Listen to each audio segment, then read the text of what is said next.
Say take 6. Take 6. I am Max. I am 8 years old. I was born deaf.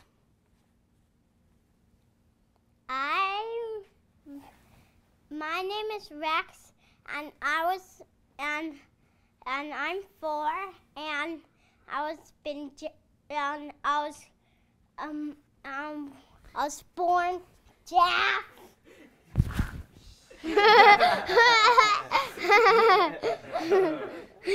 One more time.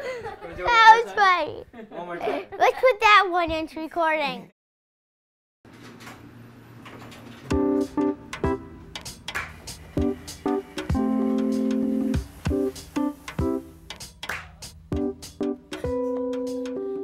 I came to the United States when I was 7, just arrived to this country with my mother and sister. 3 months later, she contracted meningitis, a very, very severe case, and it left her totally deaf and unable to walk.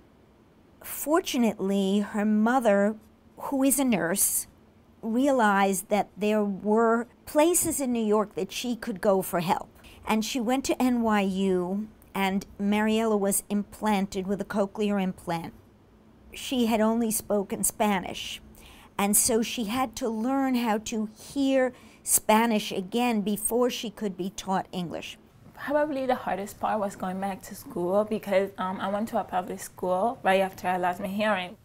In the 8th grade, my highest grade was a 68. I was at the bottom of my class. No one was really giving me the attention I needed at that time. For my 8th grade graduation, I had a very, very small microphone. And my teacher was wearing it and had thought she had turned it off, but she really didn't. And she was talking to another teacher, and she had asked the other teacher, "What do you think is going to happen to Mariela?" And that teacher replied, Mariela's gonna end up flipping burgers at McDonald's. And I heard that. I went to high school, and the first day of classes, I said to myself, if I ever have anything to do with McDonald's, I'm gonna own McDonald's. From then on, my life just completely changed. Mariela is a great example of the work that CHC does and the kind of people that we're proud to help. CHC's mission is to improve the quality of life for all people with hearing loss. And I would say that since 1910, when we were founded, our mission has remained relatively the same. In 1937, we began the first program teaching young children with hearing loss how to speak and to listen. Today, I would say that one of our hallmarks that we're known for is our program of teaching children with hearing loss how to speak and to listen. And it's regarded as one of the best of its kind, but today, it's not unusual at all. In fact, it's probably common that most children start at just a few months old. That one. That one. That one. The key with a child with hearing loss is they really surprise you. A lot of people who don't know the hearing loss population don't realize what these kids are capable of, even at, 2 years old. Snap. Snap. Ever since we've started here, Sienna started here when she was an infant. It's been top-notch. They treat her as if she's one of theirs. The first day we walked in was, I think, the best day that we could have possibly asked for. Purple. Should we get the purple? Purple.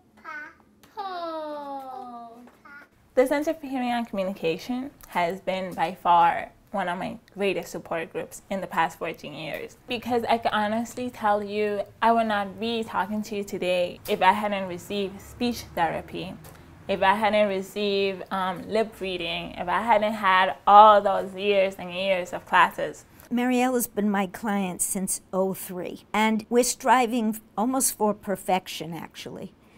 She's a very bright young woman, very motivated, very hardworking. We're trying to give her the best speech and language that she can possibly attain.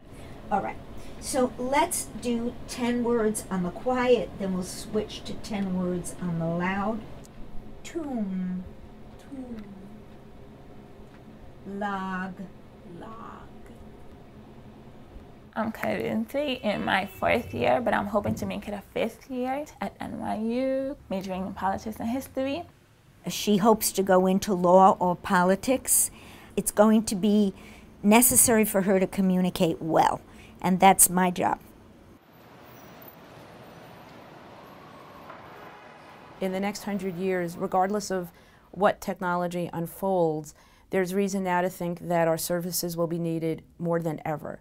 There are 38 million people currently in the United States with hearing loss, and the projections are that in the next 20 years, that number will grow to 50 million.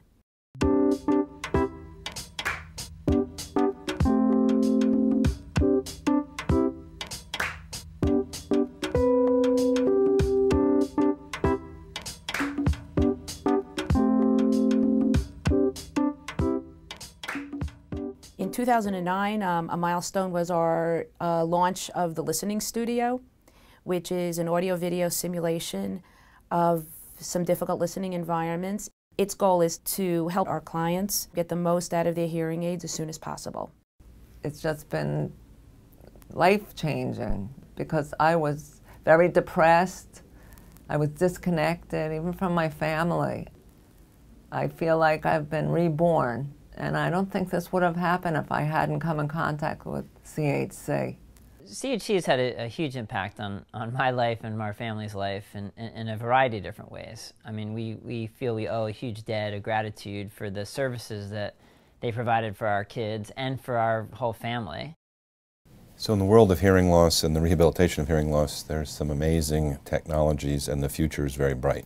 We will probably see a totally implantable or near totally implantable cochlear implant. Hopefully, on the other end of it, in terms of prevention, we'll see some regulation that will try to stem the increased amount of noise that we are exposed to as human beings in this city and on this planet. I think that the standards set here will stay very high, and I just look for it to be here. I just wish more people knew about these programs, about these services, so that they too had the opportunity to be as successful as I consider myself to be.